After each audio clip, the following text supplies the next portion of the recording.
তারেক রহমান এবং ডক্টর ইউনূসের মধ্যে ঐতিহাসিক বৈঠক অনুষ্ঠিত হবে সেটি নিয়ে আমার সঙ্গে কথা বলতে যোগ দিচ্ছেন বাংলাদেশ সেনাবাহিনীর সাবেক কর্মকর্তা এবং রাজনৈতিক বিশ্লেষক মেজর সুমন আহমেদ। সুমন ভাই, আপনাকে স্বাগত জানাচ্ছি আজকের অনুষ্ঠানে। আসসালামু আলাইকুম। ওয়ালাইকুম আসসালাম। তো সুমন ভাই, আপনি জানেন যে ডক্টর ইউনূসের লন্ডন সফরের আগে দিয়ে আমাদের উপদেষ্টা পরিষদের একজন তার বিশেষ উদ্যোগে বা আগ্রহে তিনি তারেক রহমান সাহেবের কাছে প্রপোজালটি দেন। পরে এটি অফিসিয়ালিও প্রপোজালটি দেওয়া হয়, তারেক রহমান সাহেব এটি অ্যাকসেপ্ট করে নিয়েছেন এবং অনেকে কিন্তু এই বৈঠকটাকে মানে নানা রকম ভাবে মানে কি বলবো টেম্পারিং করার চেষ্টা করছেন।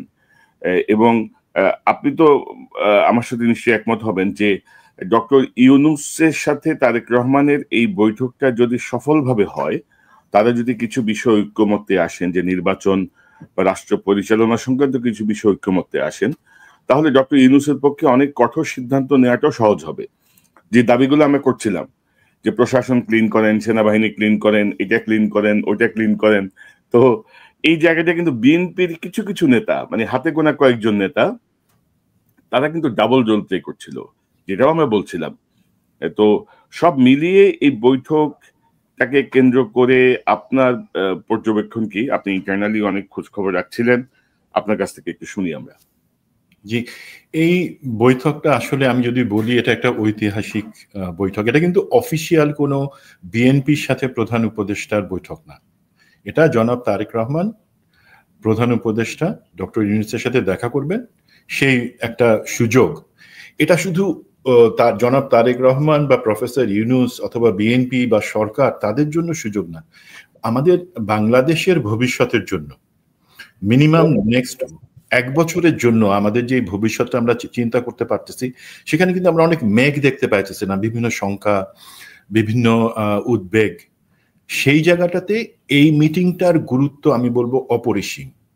প্রথম যে জিনিস, ধরেন মিটিং এর আগের জায়গায় আসি, বিভিন্ন পক্ষ থেকে, এবং আনফরচুনেটলি একটা জিনিস দেখা যাইতেছিল যে বিএনপি, আওয়ামী লীগ, ভারত, সেনাবাহিনী সবার সুরটা এক জায়গায় মিলে যাইতেছিল, যেটা আমাদের কাছে অত্যন্ত, বিএনপির কাছে অত্যন্ত বিব্রতকর। যে ডিসেম্বরে ইলেকশন দিতে হবে, আর কোনো সংস্কারের দরকার নাই, যতটুকু হয়েছে সেই বাকি নির্বাচিত সরকার সেই সংস্কার আগায় নিবে, বাট নির্বাচন ডিসেম্বরে। এবং কেউ কেউ বলে ফেলছিলেন যে জানুয়ারির প্রথম সপ্তাহে নির্বাচিত সরকার তাদের অভিভাবকের দায়িত্ব নেবেন।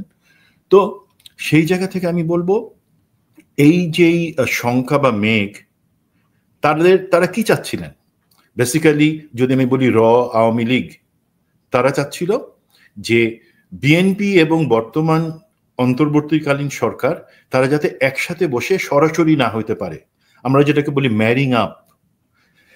তাহলে সুবিধা কি, বিএনপি আওয়ামী লীগের উপর প্রেশার রাখতে পারবে, ভারত বিএনপির উপর এবং আওয়ামী লীগের উপর তাদের কর্তৃত্ব রাখতে পারবে। তো বাট যখন তারা দেখতেছে যে এই জায়গায় একটা মিলন হয়ে যাইতেছে, তখন কিন্তু তাদের উদ্বেগটা আরো বেড়ে যাইতেছে। দেখেন, ধরেন বিএনপি, আমি খুবই খুশি বেগম খালেদা জিয়া উনি যখন একটা স্পষ্ট নির্দেশনা দিয়ে দিলেন যে অন্তর্বর্তীকালীন সরকার বা প্রফেসর ইউনূসের সাথে তাদের বিরুদ্ধে এই ধরনের কোনো কথা বলা যাবে না বা বলা উচিত না যেটাতে দেশের শান্তি বা স্থিতিশীলতা নষ্ট হয়। তার আগ পর্যন্ত কিন্তু দেখা যাচ্ছিল বিভিন্ন ধরনের উস্কানিমূলক কথাবার্তা, even to the extent BNP স্থায়ী কমিটির একটা সভা শেষে তারা বলে বসলো প্রফেসর ইউনূস সব ভব্যতার সীমা অতিক্রম করেছেন। আরে ভাই, ভব্যতার সীমা অতিক্রম কি? আপনাদের পাপিয়া যে ভাষায় কথা বলে সেটা ভব্যতা?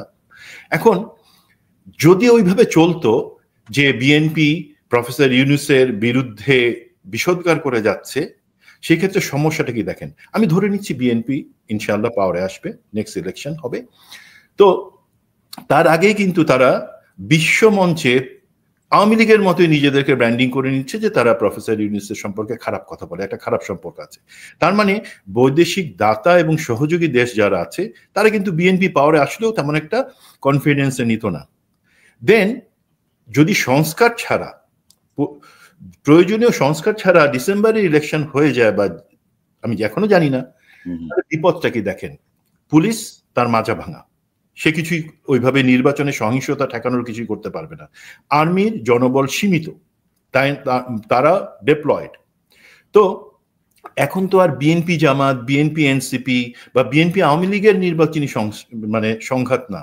আমরা যেটা ভয় পাচ্ছি, বিএনপির ভিতরেই অনেকগুলা কলা গাছ দাঁড়ায় যাবে, বিদ্রোহী প্রার্থী দাঁড়ায় যাবে, সংঘাত বা আমরা যদি বলি সহিংসতা সেখানেই হবে। এবং আমি এটা নিশ্চিত করে আপনাদেরকে বলি, এইবারে কিন্তু আর্মি আর গুলি চালাবে না, পুলিশ গুলি চালাবে না, বিকজ তারা একটা শিক্ষা পাইছে যে গুলি চালাতে হয়। তার মানে সহিংসতা চলতে থাকবে, সংস্কার হয় নাই, সে অবস্থায় নির্বাচন একটা সহিংস নির্বাচন, সেই সহিংস নির্বাচনের পরে বিএনপি পাওয়ারে আসবে। তারপরে সংস্কারগুলো যেহেতু হয় নাই, বিএনপি যদি সেই সংস্কারগুলো করতে যায় যেটা তারা বলতেছিল, তখন সমস্যা হবে কি, রাজনৈতিক একটা সরকার যখন সেটা করতে যাবে সেই দায়ভার তারা ওইভাবে সামলাতে পারবে না বা নিতে পারবে না। তখন দেশে একটা গোলযোগ তৈরি হবে, রাজনৈতিক গোলযোগ তৈরি হবে, বা হওয়ার চেষ্টা ভারত সবসময় করে আসছে, সেটা করবে। আওয়ামী লীগের যে লোকজন তারা ভিতরে আছে তারাও করবে। সেই অবস্থায় দাতারাও বিরক্ত হবে, দেশে ইনভেস্টমেন্ট কমে যাবে। সে অবস্থায় কি আপনার মনে হয়, যদি ধরেন ডিসেম্বর ইলেকশন হয় বা হয়তো আগের কথা মতো, সেখানে কি বা সংস্কার ছাড়া ইভেন এপ্রিলেও যদি হয়, বিএনপি সরকার কি আগামী জুন পর্যন্ত সেই পরিস্থিতি সামাল দিয়ে সরকারে টিকে থাকতে পারবে? আমি জাতীয়তাবাদী হিসেবেই বলতেছি, তাদের জন্য কিন্তু সেটা একটা ভয়ের জিনিস হয়ে যেত। সেইটার প্রেক্ষিতে এখন আজকে আগামীকালকে যখন প্রফেসর ইউনূসের সাথে তারেক রহমান দেখা করবেন, সেখানে আমাদের একটা বড় আশা, যেটা নিয়ে আমরা চেষ্টা করে যাচ্ছিলাম যে ঠিক আছে, দুই দিকে একটা ফিল্ড, যে প্রফেসর ইউনূস বলুন যে ঠিক আছে আমরা চেষ্টা করে দেখি ফেব্রুয়ারিতে আনা যায় কিনা ইলেকশন, আর এদিক থেকে বিএনপি প্রতিশ্রুতি দিক যে ঠিক আছে আমরা বাংলাদেশের জনগণের ভালোর জন্য, দেশের ভালোর জন্য, বিএনপিরই ভালোর জন্য আমরা মাঠের কোনো আন্দোলনে এখন আর যাব না। সেই একটা পরিস্থিতি কিন্তু সৃষ্টি হয়েছে। তবে সেখানে আরেকটা জিনিস আছে, এই যে ভালো একটা জিনিস, সেটা যেহেতু অনেকে মানতেছে না, আমার বিশ্বাস, এবং আপনিও হয়তো সেখানে একমত হবেন, এই মিটিংটা এটা বিএনপি প্রফেসর ইউনূসের মিটিং না, আমি আগেই বলছি। সেক্ষেত্রে প্রফেসর ইউনূস এবং জনাব তারেক রহমান 1-to-1 ওনারা মিটিং করবেন, ওনারা কথা বলবেন। ওইখানে আর কেউ থাকলে, যতই ভালো ইচ্ছা থাকুক, মন খুলে কথা বলা, কারো যদি কোনো দোষ হয়ে থাকে, কারো যদি কোনো সমস্যা থাকে, সেটা খুলে বলা, সেটা তৃতীয় বা চতুর্থ কোনো লোকের সামনে বলা ডিফিকাল্ট, যেখানে দুইজন আমাদের ভবিষ্যৎ নেতা জনাব তারেক রহমান এবং আমাদের দুইজন তো এখন বাংলাদেশে সর্বজন শ্রদ্ধেয় নেতা আছেন, প্রফেসর ইউনূস, বেগম খালেদা জিয়া, এটা অনস্বীকার্য। ওনাদের যে চাওয়াটা, সেটা সত্যিকার ভাবে আমরা প্রতিফলন দেখতে পারবো এই মিটিং শেষে। হয়তো বেশি কিছু হবে না, শুধু দেখা হলো, আলহামদুলিল্লাহ, সেটাও অনেক বড় কিছু হবে ইনশাআল্লাহ। না, এবং সুমন ভাই, আমি যেটি আপনি বলছিলেন যে বেগম খালেদা জিয়া দেখেন একটি ঐতিহাসিক সিদ্ধান্ত নিয়েছেন, এবং ঈদুল আজহার শুভেচ্ছা বিনিময়ে দলের স্থায়ী কমিটির নেতারা যখন গেছেন, তিনি স্পষ্টভাবে বলেছেন যে ডক্টর ইউনূসের সঙ্গে যেন দ্বন্দ্বে কেউ না জড়ায়। এটা কিন্তু দলের বাংলাদেশের ভেতরে এখনো আওয়ামী লীগের যে স্টেক গুলো আছে তাদেরকে শক্তিশালী করছিল, পাশাপাশি ভারতের যারা হাসিনাকে আশ্রয় দিয়ে রেখেছে, যারা হাসিনাকে আবার পুনর্বহাল করতে চায়, তাদেরকেও আপনার এক ধরনের স্পেস দিচ্ছিল। তো বেগম জিয়ার এই সিদ্ধান্তে আমি ওইখানেই, মানে ওনার বাসাতেই যারা উপস্থিত ছিলেন তাদের একজন বলছিলেন যে বেগম জিয়া যখন এই কথাটা বললেন, ওইখানকার অনেকের মুখ কালো হয়ে গেছে আর কি, যে সাড়ে সর্বনাশ, ম্যাডাম তো একেবারে পয়েন্টেড জায়গায় উনি মানে নির্দিষ্ট করেছেন যে এটা করা যাবে না। তো সেই জায়গাটা অনেক গুরুত্বপূর্ণ। এবং আপনি জানেন যে আমি গত পরশুদিন একটা পোস্ট দিয়েছিলাম আমার ফেসবুকে, যে তারেক রহমান এবং ডক্টর ইউনূসের এই বৈঠকে তৃতীয় কেউ যেন উপস্থিত না থাকে। এটা গোপনীয়তা এবং যে সাবলীলতা এটাকে ক্ষতিগ্রস্ত করবে। আরে ভাই, বিএনপির এক গ্রুপ দেখলাম ঝাঁপাই পড়ছে আমার উপরে, মানে অনেকেরই দেখতেছি যে আপনার মানে ঠিক বুঝতে পারছে না, অথবা তারা প্রভাবিত হচ্ছে।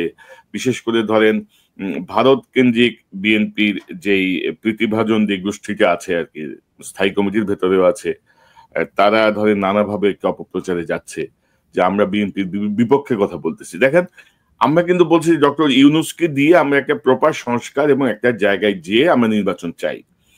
তো বেগম খালেদা জিয়াও কিন্তু সেই লাইনেই কিন্তু অ্যালাইন করলেন না, যে ইউনূস সাহেবকে নিয়ে ডিস্টার্ব করো না, কারণ বেগম জিয়া বলছেন যে ইউনূস চলে গেলে বিকল্প কি, মানে সামনে কি আসলে, মানে তোমরা এটা ভাবতেছো কিনা, নাকি অন্য অন্য পরিকল্পনা। তো সেই জায়গাটায় ধরেন আওয়ামী লীগের এক নেতার এক বক্তব্য শুনলাম, তারা কিন্তু প্রতিদিনই হতাশ হচ্ছেন, এবং বেগম জিয়ার এই সিদ্ধান্ত কিন্তু আওয়ামী লীগের স্বপ্ন চুরমার করে দিয়েছে, একেবারে স্বপ্ন চুরমার করে দিয়েছে। ধরেন দেশের ভেতরে কেউ কিন্তু রিফাইন্ড আওয়ামী লীগের কথা ভাবছিল, ইনক্লুসিভ ইলেকশনের কথা ভাবছিল। তো আপনি কি মনে করেন যে এরা এই বৈঠকের পরে তাদের শক্তি কতটুকু কমবে, বা তাদের ব্যাপারে আমরা কি পদক্ষেপ নিতে পারি, বা কোন কোন জায়গাটা এই বৈঠকের পরে ইউনূস সাহেব শক্তিশালী ভাবে ভূমিকা রাখতে পারেন বলে আপনি মনে করেন? জি, আপনার মনে আছে কিনা কোন ভাই, যে টিকটিকির লেজের গল্প আমার ওয়াইফ নিম্মি যেটা আপনার সাথে শেয়ার করছিল, সেটা হলো গিয়া, ধরেন আওয়ামী লীগ হলো গিয়া একটা টিকটিকি, সে ধাওয়া খেয়ে পালাই গেছে, লেজটা বাংলাদেশে রেখে ইন্ডিয়াতে পালাই গেছে। তো এখন বাংলাদেশে যে লেজটা রেখে গেছে সেটার পার্ট কারা? সেটা হলো যে ধরেন বিভিন্ন ধরনের সাংঘাতিক বা সাংবাদিক যেটা বলেন আপনি, বিভিন্ন ধরনের রাজনৈতিক নেতা যারা ভারত প্রেমী, সরকারের সচিবালয় কিছু লোক যারা মনে করে তাদের দুর্নীতির অধিকারের দাবিতে তারা আন্দোলনও করতে পারে, সেনাবাহিনীর কিছু ছোট্ট কিন্তু শক্তিশালী আর ভারত প্রেমী অংশ বা আর্মি প্রেমী অংশ। এখন এই লেজটা তো লাফাবেই, তারা বডির সাথে জোড়া লাগানোর জন্য আমাদের বাংলাদেশে টিকটিকে যে লেজ ফেলে গেছে, লেজ আছে এটা আপনাকে স্বীকার করতে হবে। এখন সমস্যা হলো ওই লেজ দেখতে পাইতেছে, যার মধ্যে বিএনপির স্থায়ী কমিটির কিছু সদস্য আছে, তারা দেখতে পাইতেছে যে এখন যদি একটা মিল হয়ে যায় তার মানে টিকটিকির নতুন লেজ গজায় যাবে, সেই লেজের আর কোনো ইম্পর্টেন্স থাকবে না। এবং ভারত যে জিনিসটা সব থেকে সর্বতভাবে চেষ্টা করতেছে, তাদের মিডিয়া, তাদের এখানকার যেই লেজ আছে, হাসিনার লেজ যারা আছে, তো হাসিনা টিকটিকির লেজ হতাশ হবে। সেই ক্ষেত্রে প্রফেসর ইউনূসের প্রথম অ্যাচিভমেন্ট আমি যেটা বলবো, একই সাথে জাতির প্রথম অ্যাচিভমেন্ট যেটা হলো, আমরা যে একটা সংঘাতের জায়গায়, অবিশ্বাসের জায়গায় ছিলাম, প্রধান রাজনৈতিক দল বিএনপি এবং বর্তমান সরকারের, সেই জায়গাতে একটা আস্থার জায়গায় সরকার বিএনপি দুইজনেই আসবে। দুই নাম্বার যে জিনিসটা আমাদের এখন যেটা দরকার, দাতা এবং সহযোগী দেশ তারা যখন দেখতে পাবে যে হ্যাঁ এই ধরনের একটা মিটিং হয়েছে যেখানে আমি মনে করি অল্প কিছু পাওয়া সেটাও ইনশাল্লাহ যথেষ্ট হবে, তখন দাতা এবং সহযোগীরা কিন্তু আস্থা পাবে আমাদের উপরে, এবং ইনভেস্টমেন্ট যেটা ফ্লো একটু কমে যাচ্ছিল, স্বীকার করতে অসুবিধা নাই, সেই জায়গাতে নির্বাচনের আগেই, নির্বাচিত সরকার আসার আগেই আমরা সেই কনফিডেন্সের জায়গায় সরকার আসবে। 3 নাম্বার যেটা হচ্ছে, ধরেন যেটা আমি প্রথমে বলছিলাম, বিএনপির কথাগুলা বা বিএনপির বাংলাদেশের স্থায়ী কমিটিতে বসে থাকা কিছু লোক যারা বলে যে আমরা তো ভারতীয় পণ্য বর্জনের ডাকের সাথে একমত না, আমরা ভারত যদি, মানে এটা আমি সরকার পতনের আগেই বলতেছি, তারা ভারত যদি আমাদেরকে ডাকে আমরা ভারত সফরে গিয়ে সেখানে ভারতের সাথে কথা বলবো, ভারতকে তো ফেলে দেওয়া যাবে না, ভারত আমাদের একটা সব থেকে কাছের প্রতিবেশী, এই ধরনের কথা বলা পার্টি। এবং অবশ্যই যারা ডিসেম্বরে নির্বাচনের জন্য চাপ দিতেছিল বিএনপি বা বিরোধী দলের সাথে বা রাজনৈতিক দলগুলোর সাথে, সরকারের দূরত্বটার ফায়দা নিতেছিল, যে মাঝখান থেকে তারা মধ্যস্বত্ব ভোগী হয়ে তাদের একটা সুবিধার জন্য চেষ্টা করতেছিল, তারা কিন্তু সাইডলাইন্ড হয়ে যাবে। তারা এখন আর বিএনপিকে ওইভাবে অযাচিত প্রেশার দেওয়ার চিন্তা করতে পারবে না। সব থেকে শেষের যেটা আমি বলবো, আমাদের রাজনীতিতে ভারত তার প্রভাবের যে শেষ জায়গাটুকু চিন্তা করতেছিল, যে আওয়ামী লীগের যে আওয়ামী টিকটিকির যে লেজটা আছে তাদেরকে সচল করে যতক্ষণ লাফায় তারা ভারতীয় প্রভাব রাখবে, সেই জায়গাতে ভারত কিন্তু এখন অফ হয়ে যাবে। আর যেটা হচ্ছে, বেগম জিয়া তো তার সিদ্ধান্ত নিজে থেকে নেন, আমাদের ইনপুটের দরকার হয় না। তবে আমি অত্যন্ত খুশি যে উনি যে সিদ্ধান্ত নিয়েছেন সেটা কিন্তু আমরা যারা চেষ্টা করে যাচ্ছিলাম যে এই জিনিসটা ওনার কাছে পৌঁছানোর জন্য, যে কি ভবিষ্যতে বিএনপির জন্যই সব থেকে বেশি লাভ এই মিটিংটা, উনি সেই সিদ্ধান্ত নিয়েছেন। এবং এই দেখেন এর মধ্য দিয়ে বেগম জিয়া বাংলাদেশের রাজনীতিতে যে সবচেয়ে বড় একটা ফ্যাক্টর, সেটা তো উনি স্টাবলিশ করলেন। প্রফেসর ইউনূসের সাথে দূরত্ব কমায় আনলেন, যদি বিএনপির কিছু উগ্রবাদী সেই দূরত্ব তৈরি করে থাকে। এবং তারেক রহমান কিন্তু এখন একটা অ্যাকসেপ্টেবল জায়গায় আসছেন, এবং আমরা আশা করি অচিরেই তিনি সুবিধা মতো সময় বাংলাদেশে তার ফেরত আসার পথটাও এইভাবে সুগম হবে।